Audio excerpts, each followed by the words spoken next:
नांदुरा परिसरात राष्ट्रीय महामार्ग क्रमांक 56 वर धावत्या खासगी बसला अचानक आग लागल्याची धक्कादायक घटना घडली. इंदोरहून अकोल्याकडे येणारी NL07B 0694 क्रमांकाची बस सकाळी प्रवास करीत असताना नांदुऱ्याजवळ पोहोचताच बसमधून अचानक धूर निघू लागला. काही क्षणातच आगीने भीषण रूप धारण केले. परिस्थितीचे गांभीर्य लक्षात घेत चालक आणि वाहकाने तात्काळ बस रस्त्याच्या कडेला थांबवून सर्व प्रवाशांना खाली उतरविले. बसमध्ये सुमारे 30 प्रवासी होते.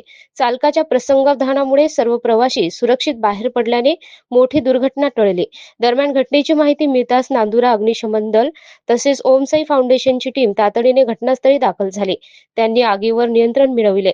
मात्र तोपर्यंत बस मोठ्या प्रमाणात जळून खाक झाली होती. या घटनेमुळे काही काळ महामार्गावरील वाहतूक मंदावली होती.